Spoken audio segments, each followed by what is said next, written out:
Hello students. अब हम GK की बुक का चैप्टर नंबर 37 स्टार्ट कर रहे हैं। Scientific problems around us.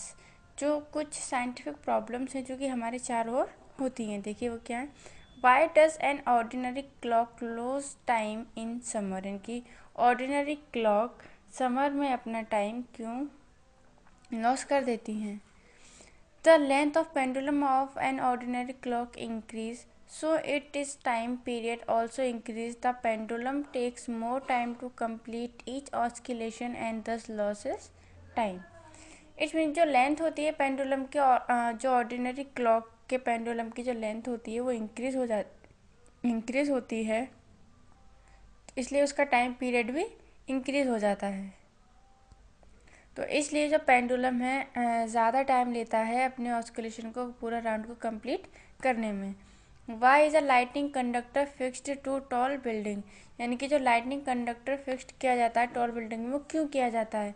A lightning conductor is fixed to tall building for protecting them from the destructive effects of the lightning. यानी कि जो लाइटनिंग कंडक्टर है वो फिक्स्ड इसलिए करा जाता है ताकि वो उन्हें प्रोटेक्ट कर सके और जो लाइट्स के इफेक्ट है उनसे वो उन्हें बचा सके।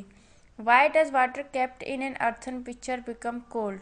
यानी कि जो अर्थन के ऊपर जो वाटर होता है वो ठंडा क्यों हो जाता है वाटर अंदर जाने पर? तो the picture contains minute pores on its surface which are helpful in absorbing water. Water exciting in the pores evaporates when it comes in contact with air and produce a cooling effect. यानी कि जो surface होती है अर्थ की वो क्या करती है, ऑब्जर्विंग वाटर को ऑब्जर्व करती है और उसमें जो पिक्चर होते हैं वो हेल्प करते हैं कि सरफेस से वाटर को ऑब्जर्व कर ले। और जब वो वाटर को एग्जिट अंदर कर लेते हैं तो वहाँ पर क्या होता है, एवापोरेशन होता है, जिससे कि वो एयर के कांटेक्ट में जब आता है तो वो क्या हो जाता है, कूल होने लगता है वाटर, यानी कि एवापोरेट होता है। और फिर वो जो वाटर है वो एयर के कांटेक्ट में आता है तो उसकी वजह से वो कूलिंग इफेक्ट प्रोड्यूस करने लगता है। Why does a copper vessel turn green when it is left in the air for a long time? यानी कि कॉपर वेसल जो है ग्रीन क्यों हो जाता है जब वो एयर के कांटेक्ट यानी कि एयर में कांटेक्ट में आ जाता है? This happens due to the formation of copper carbonate when copper reacts with carbon dioxide and moisture existing in the air.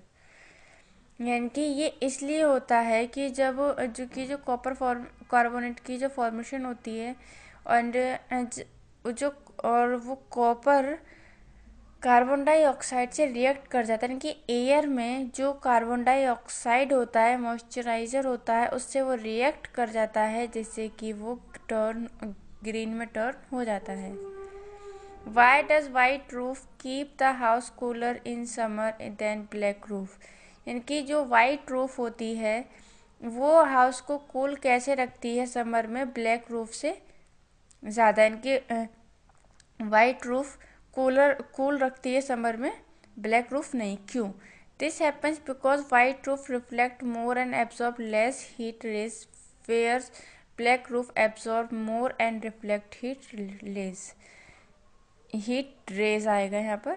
It's means ये ऐसा होता है क्योंकि जो वाइट होता है, वाइट कलर होता है, वो क्या करता है कि लाइट को जो हीट होती है, हीट रेज होती है, उन्हें रिफ्लेक्ट कर देता है, बहुत कमी के साथ उन्हें एब्जॉर्ब करता है। लेकिन ब्लैक रूफ जो होती है वो ब्लैक जो होता है वो क्या करता है कि एब्जॉर्ब करता है, जो हीट रेज हैं उन्हें एब्जॉर्ब करने लगता है, जिसकी वजह से क्या होती है कि हीट होती है।